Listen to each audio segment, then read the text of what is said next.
this is Kitchen and Craft by Maggie. Today, I'm going to share you another recipe. And this recipe is Keto Lasagna. So, last time guys, marami kasing may nag-request sa aking mga previous na mga video. Yung mga dati pa na nag-start ako, nagluto ng mga keto at saka low carb na recipe. So, may mga nabasa kasi ako ng mga comments na nagre-request sila, gumawa daw ako ng keto pizza, keto lasagna, at kung ano-ano pa. So, ngayon guys, siyempre hindi ko naman po lahat ay magagawa ko kasi nga, honestly guys, hindi po ako professional nutritionist at saka hindi naman po ako professional na chef or hindi ako professional na nagluluto talaga. So, itong mga niluluto ko lang guys, ay based lang ito sa mga experience ko kung paano ako gumawa dito sa bahay. So, kaya ko sinishare ang mga kino-cooking ko dito kasi based lang po yan. Mga adventure cooking ko lang yan guys. Kasi, ang cooking kasi ay passion ko na talaga since before pa yan guys. Mga nagre-request sa akin dati guys, isa-isahin ko lang muna yung mga request nyo doon sa mga comments nyo. At isi-share ko rin dito yan. So ito na, isi-share ko sa inyo kung paano gumawa ng keto lasagna. Actually guys, pang-apat na beses ko na po itong ginawa. So last time may guest kami dito sa bahay. So ito yung pinire-prepare ko sa kanila dito sa bahay at saka nagustuhan talaga nila. So disclaimer guys, I'm not a professional nutritionist. I am not also a MasterChef. Kaya nakalagay po yan sa aking description. So ngayon, mag-start na tayo kung paano ko lulutuin yung keto lasagna recipe. So masarap ito guys kasi nagustuhan talaga ng aking mga bisita nung pumunta sila dito sa bahay. So let's go. We will start now our cooking.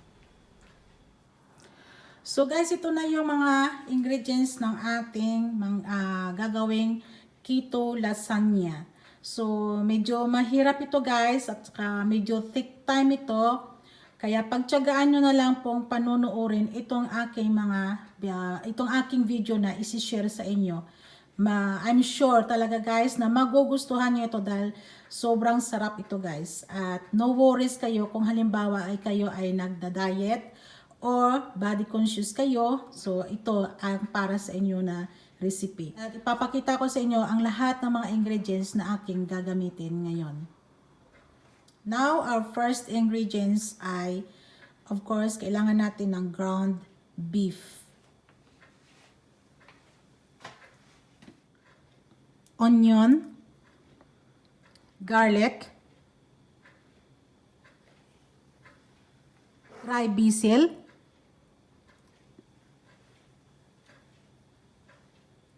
tomato paste,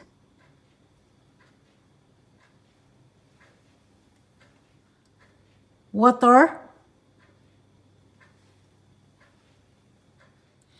then gagamit tayo ng salt, black pepper, at saka itong aking olive oil.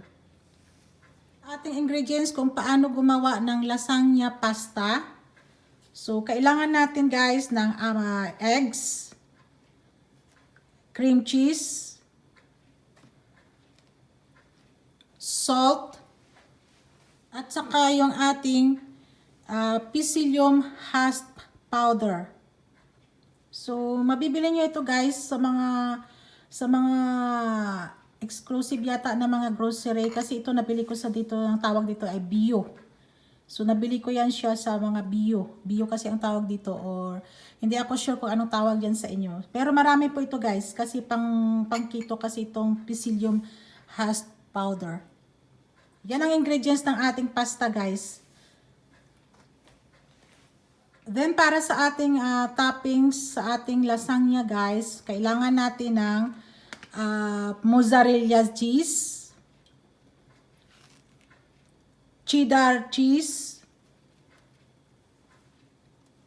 and then yung ating sour cream. Yan, ito yung sour cream natin. At itong ating parsley.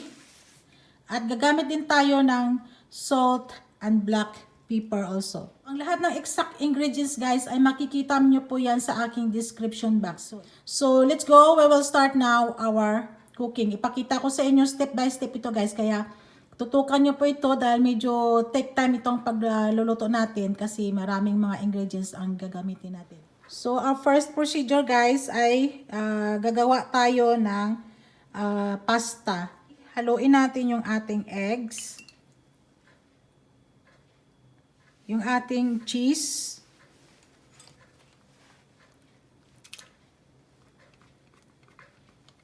At saka yung salt natin. Then, i-mix natin guys.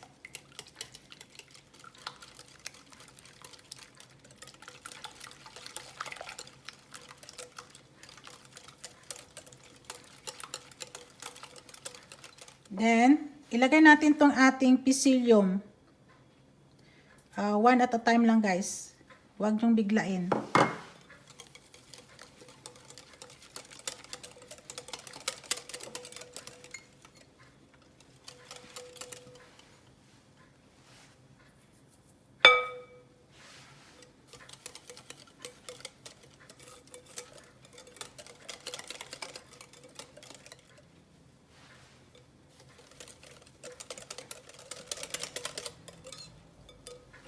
So, magiging ganyan siya guys.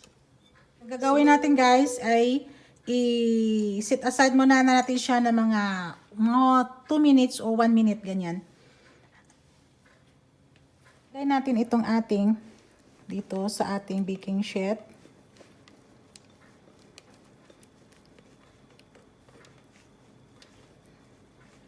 I-spread lang natin siya guys. Ng pagganyan.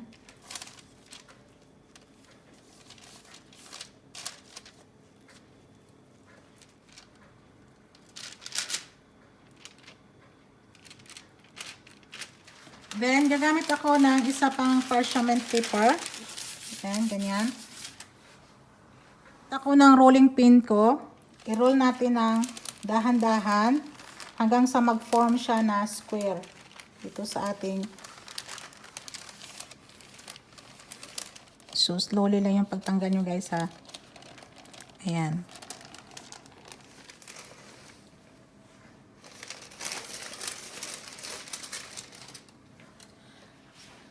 So, i-bake na natin guys ng 12 minutes.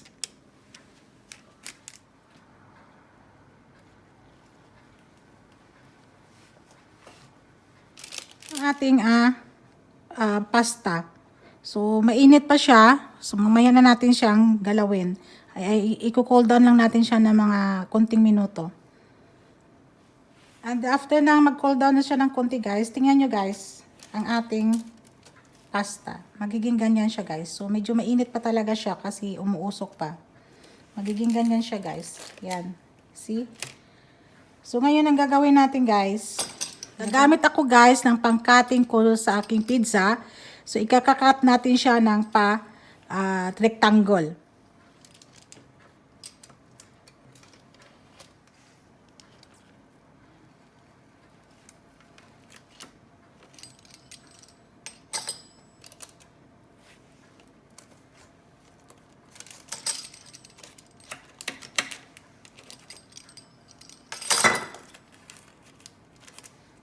So, guys, tingnan nyo. Magiging ganito yung ating pasta.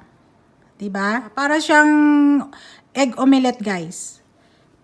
Ayan. So, ito yung gagamitin natin ngayon sa ating paggawa ng lasagna.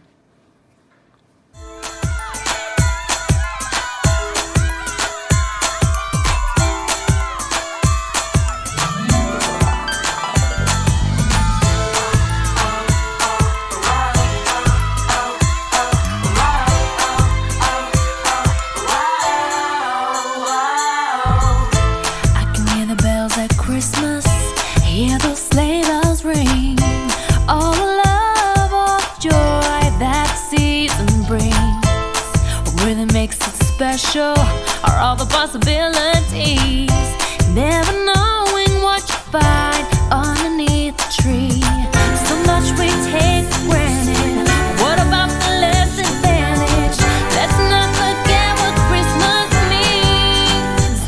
All the boys and girls on Christmas with no toys left to share. All the hearts with empty wishes, and there's no one there to care.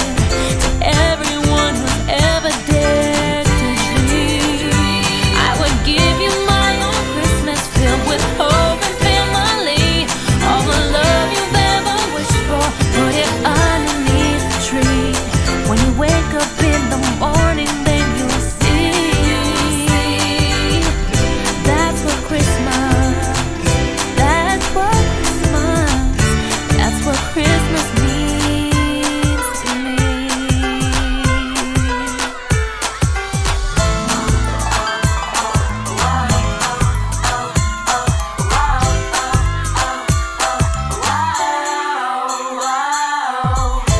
Listen to the children laughing, excitement in the air. Oh, the sound of the carols echo everywhere. And as the night is falling, we're waiting up for Santa Claus. Knowing that tomorrow is the greatest day of all. So much we take for granted. What about the less advantage?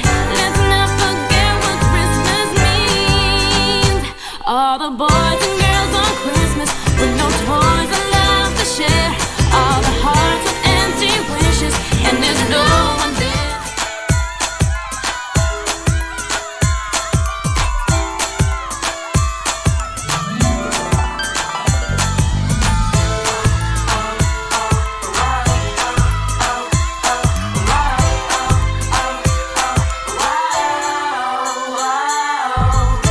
I can hear the bells at Christmas, hear those sleigh bells ring.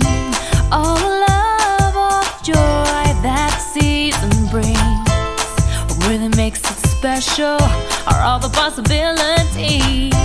Never knowing what you find underneath the tree. So much we take for granted. What about the less advantage? Let's not forget what Christmas means. All the boys and girls on Christmas with no toys allowed to share. All the hearts with empty wishes, and there's no one there to care. To everyone who's ever dared to dream, I would give you my own Christmas filled with hope and family.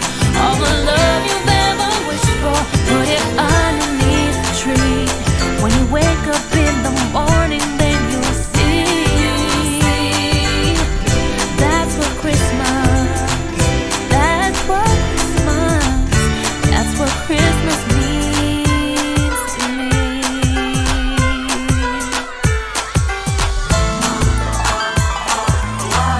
So, ito yung ating pasta na ginawa, guys. Magiging ganito lang yan siya, guys. Ipatong lang ninyo yan ganyan hanggang sa parang gumawa na rin kayo ng normal na lasagna. Ito na yung ating lasagna.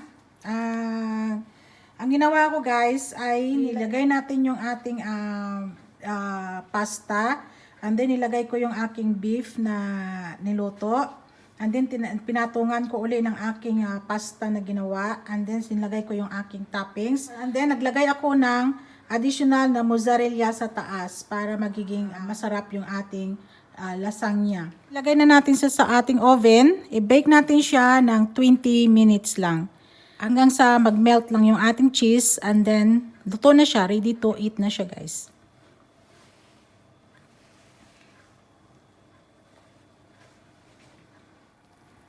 Wala, guys, ito na yung ating lasagna. Ayan, mainit pa siya, guys, at medyo kumukulo-kulo pa siya. So, ayan, nakita nyo, guys, ang ganda ng ating lasagna. Ihihiwain na natin, guys, kasi masarap kasi kainin kapag mainit pa. So, ikakat ko na to, guys, kasi gutom na yung anak ko. Ikat natin, guys. Ayan, naku, ang sarap. Ang bango, guys. Totoo lang, honestly. Ang bango siya. Ayan, nag-cheesy. Ayan, cheesy siya. Ayan. Kita nyo? Ayan. Favorite ito ng anak ko, guys. Itong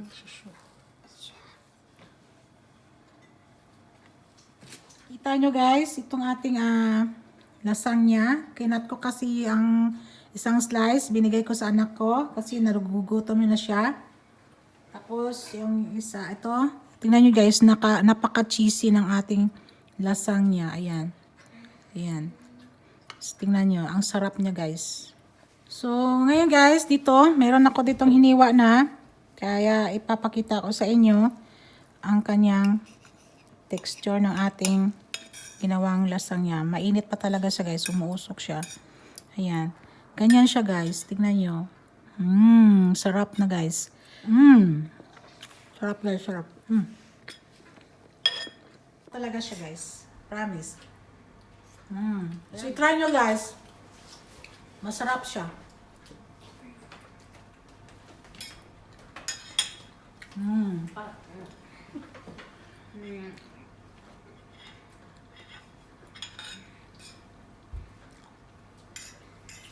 Ito na yung mga nag-comment sa aking mga previous video.